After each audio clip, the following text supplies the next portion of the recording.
Sunday, Valentine's Day, and I have gotten a request from Theo for mac and cheese, and I'm gonna fulfill that request because there is a blizzard on around here. So I have made a lot of macaroni and cheese in my life. I'm not gonna claim to be like an expert on it because people have strong feelings about mac and cheese, and I'm not gonna insist that mine is the one or anything. But I like to make like almost a fondue style mac and cheese with wine and aged cheese, and always either onion or shallot and some herbs. And I like for it to be kind of inconsistent when you eat it. Like some parts are crispy or chewy and some parts are more saucy. I like that. So that's what we're gonna do. All right, I've got a little bit of prep work done here. I chopped up some shallot finely, like maybe a third of a cup, and smashed a couple of garlic cloves. And we're going to start with butter. And the amount of butter you use kind of depends on how you feel. How much butter do you need in your life? You could use like 4 tablespoons or 3 tablespoons, and it'd probably be okay, but you could use, 5 or 6, and that would be much better.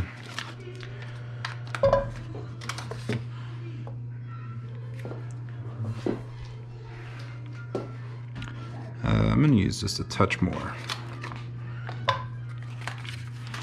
Keep in mind, this isn't butter just to cook shallots, and we're also going to end up cooking flour in it for basically a bechamel sauce. And there will be some other aromatics and stuff. Just a sort of gentle, medium-ish heat. You don't want to brown your shallots that you're gonna put in your mac and cheese. While we're waiting for this to melt, might as well grab the pasta because we're gonna par cook it. I like for mac and cheese not to use elbow macaroni, which is usually hard to not overcook for me. I like to use small penne. And the general rule of thumb for mac and cheese for me is a pound of pasta to a pound of cheese. And we'll talk about cheese in a minute. Salting the water, pretty aggressively. Probably a good idea to taste the water, but I'm not going to right now. But you want it to be nice and salty. Because you're only going to go about halfway on the cooking time here. Like the cooking time for this pasta is 12 minutes. I'm going to pull it out at like 5 or 6. Because as it cooks in the oven, it's going to take up some of the moisture from the sauce that we leave in the sauce. And finish cooking, and you don't want like the mushy. There's nothing worse than mushy macaroni and cheese, where it just becomes like a massive overcooked starch. You need something to chew on. Right to the butter, we are going to add shallots, about a third of a cup. But I could have used more. I'm thinking about using some chives in the breadcrumb topping. So I thought I would hold back a little bit on the allium front. But when you chop them finely, they sort of disappear. I mean, there's still little bursts of shallot here and there, but they disappear well enough eventually. And then I've got a couple of smashed cloves of garlic, which that one broke in half, and that's going to be kind of annoying to fish out, and we're going to have to fish it out, but that's all right. All right, and to the butter and shallot mixture, I'm going to add a couple of sprigs of thyme. Rosemary is nice too. I don't have any rosemary, but we're going to fish it back out after the fact. So it's not like you're going to run into the stems or anything. I just like a little bit of background herbiness. And then when they're, before they start browning or anything, we're gonna add some wine. Nothing super oaky or sweet. You just want a dry, nice acidity. And I'm gonna use a glug, like a quarter of a cup, thereabouts. Don't want to use too much because I want to drink it. And then we're just going to get that simmering and basically just let it evaporate out entirely.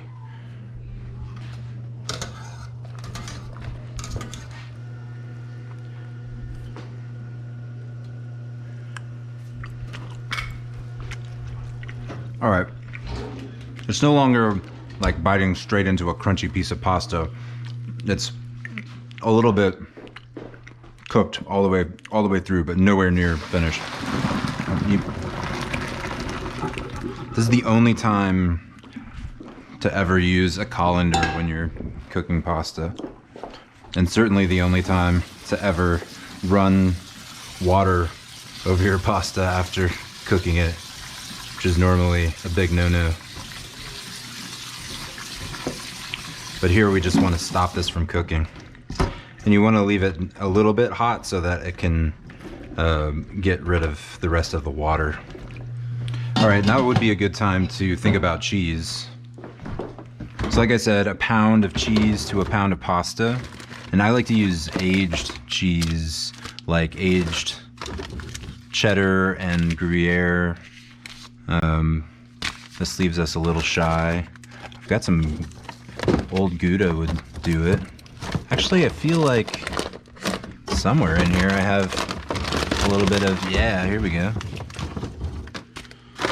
Yeah, just some more aged cheddar. The Gruyere will make it more gooey.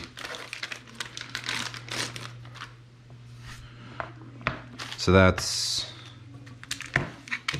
6 ounces, and this is 7, so 13 so far, and then we'll need just an extra 3 from this. This is really a cheese that I would like to snack on. It's like the cloth-bound Vermont cheddar. Not the first thing I'd reach for to make mac and cheese, but I mean, it'll be good in it. You just miss out on some of the things that are good about the cheese when you cook with it. I'm gonna guess about that. I'm gonna let this chill off heat for a second so I have time to grate the cheese. The social contract of mac and cheese is that if you are making mac and cheese, somebody else who's going to eat the mac and cheese should grate your cheese. That's just how it works, but that's not how it's working for me tonight. But I think you should insist. Whoever else is around has to grate the cheese. Because honestly, this is the shit part.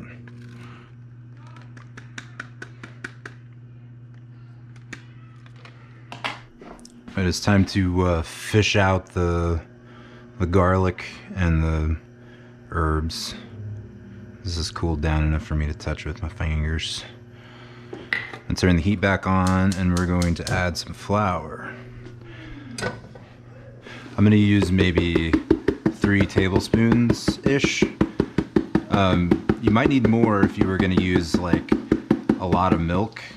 But I'm probably going to cheat and use a little bit of cream because I get tired of stirring bechamel forever. But you want to cook the flour.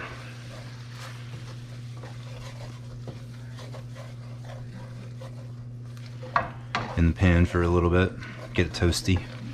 I kind of feel like if I have to put flour on pasta, I need to make the flour have some flavors. So I try to give it a little bit of color. Not like a roux necessarily, but you know, not too far off. I'm gonna go ahead and put in, I'm gonna add maybe a cup of milk-ish, maybe a little more.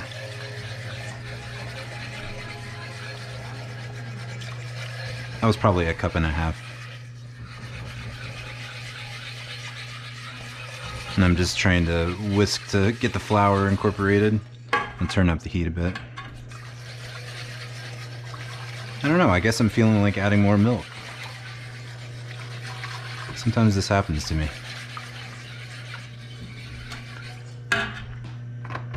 So that's probably more like 2 cups.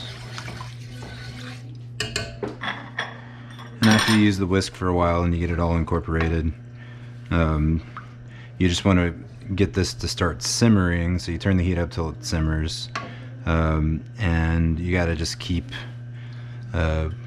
keep stirring so that nothing burns or sticks to the bottom. So this has really thickened up, and I'm gonna add a bit of cream.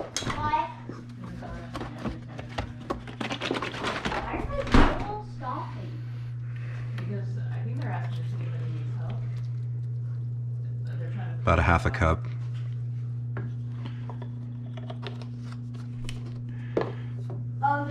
I'm looking for like a certain consistency before we put the cheese in, because you want the sauce to be, you know, you don't want it to be as saucy as you'd like it when you eat it. It has to be a little bit more wet than that when it goes into the oven, or else it dries up entirely, which, you know, happens sometimes and it's still good, but I'm aiming for it to stay a little bit saucy. So I'm gonna let this cream warm up. There's a car in our yard? Seriously? Yeah, it's like up on the curb. Oh no. People are sliding around outside now. I'm gonna add just a touch more milk so that I get the consistency I'm looking for. Alright, that's cool. I'm turning the heat off of that, and we're gonna add some things. So I'm adding things that can increase the sense of cheesiness. Cayenne pepper, if you add a little bit, like 1/8 of a teaspoon maybe, will sort of increase the cheesiness vibe. White pepper won't increase cheesiness, but will give you a little bit of a peppery element without, you know, having a bunch of black spots in your mac and cheese. I don't want to do too much though. And then I like to use seed mustard. Mustard being another like cheese booster. I also like them in the sauce, like as little, you know, bursts when you bite into them, the little seeds. It's the prepared seed mustard, if you've never seen this stuff. It's a Dijon product. And then we haven't added any salt to this. I'm gonna taste it after we put the pasta in it, you know, after we sauce the pasta, and make sure, but I am gonna go ahead and add a little bit of the salt. And while it's still hot, we're just gonna start adding handfuls of this cheese. I'm gonna use about 2/3 of the pound of cheese that we grated up in the sauce, and then leave the last third for the top. So you get the cheesy, chewy stuff at the top.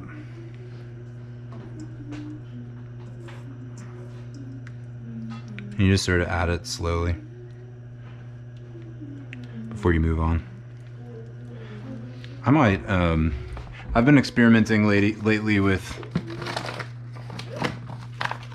sodium citrate, and you know, you can use it to make like Velveeta style mac and cheese out of fancy cheese, but most recipes have you like dissolving it and creating a medium for it or whatever. I've lately been just like sprinkling it on cheese to some decent effect, so I'm gonna add just a little bit to this to see if we can get some of the cheeses that aren't quite as gooey as the Gruyere to goo up a little bit. I like that sodium citrate style mac and cheese. We had that recently, but the thing that I miss when I make that is that every single bite is like exactly the same. And I like the mac and cheese to have inconsistency, you know, like some chewy parts and some crispy parts and some saucy parts and maybe some parts that are a little dry, that sort of thing. And we're just gonna sauce this up. I could have done this in the pot that I cooked the pasta in. That would have saved me a bowl.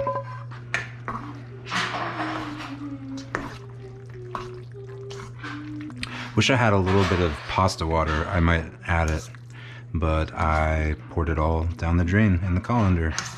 I'm just afraid we might not have enough moisture. I'm gonna add just a touch more milk. See if I can get it to incorporate. It needs to be pretty wet if you're gonna have any sauciness at all. That looks pretty good. Now's like the last chance to season, so you definitely want to taste at this point.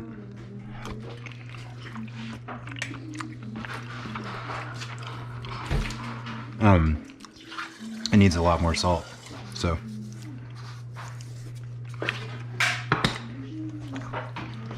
The pasta really didn't get much salt from the pasta water.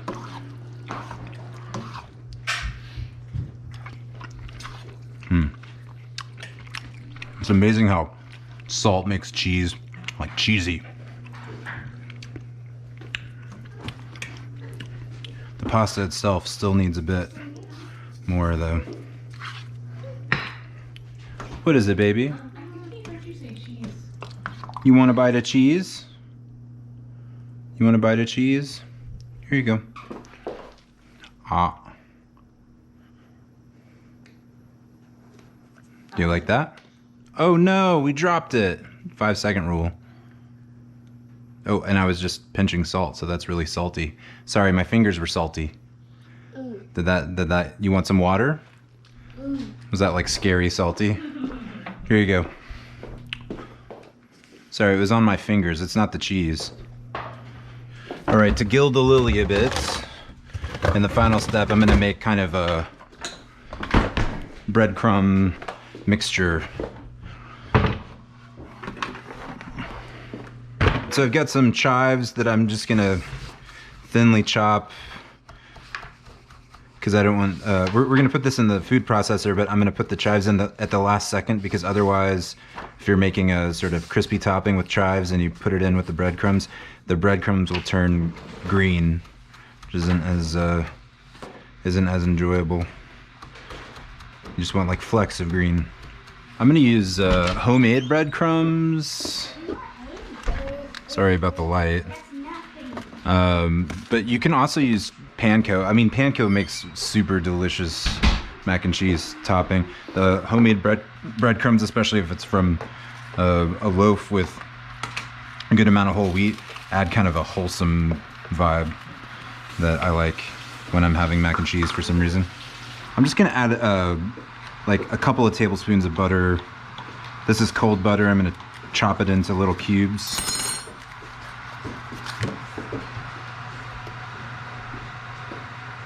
The butter just ensures that it will all turn crispy and fried.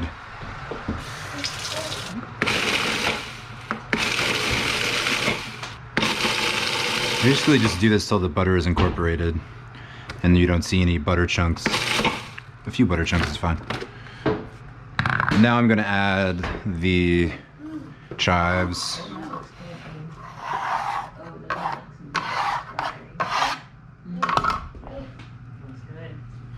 And also a pinch of flaky salt, like Malden salt.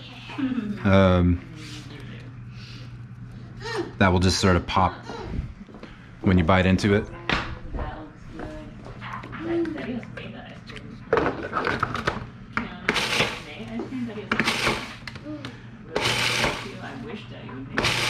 Okay, just enough to get the chives, you know, incorporated into the breadcrumbs. Sorry, it's kind of dark.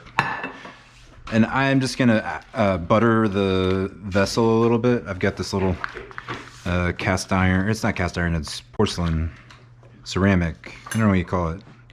But I got it this past year and I like it a lot. Cleans up really easily. This is too much butter. Or maybe not. I'm hoping to get, you know, the parts that come into contact with the pan to really brown and crisp up, or at least get kind of chewy.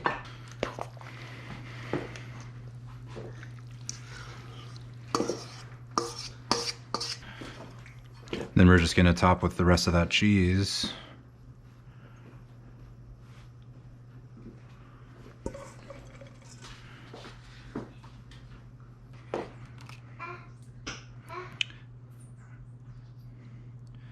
And I have a heavy hand with the topping. I'm a crispy person. I like crispy things. Cool. And then I've got the oven preheated to 400, and we're gonna put it in for probably around 20 minutes until it is nicely browned.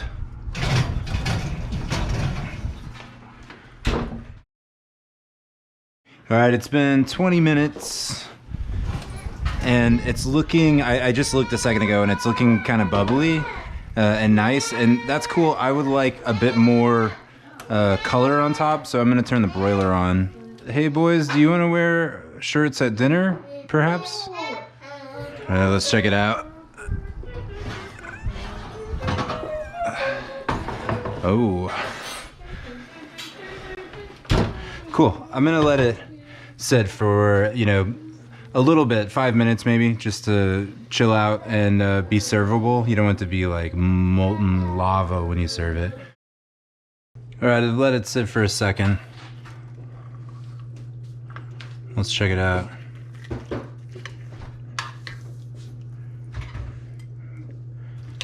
Nice. Still saucy.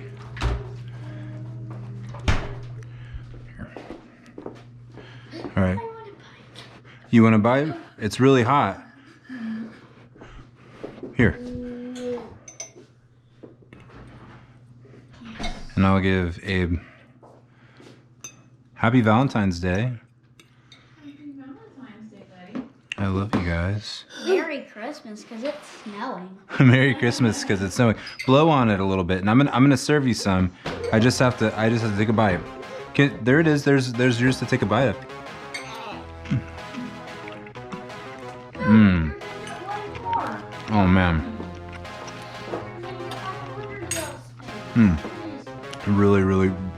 Really good, actually. I don't know what else to say about it. All right, good night.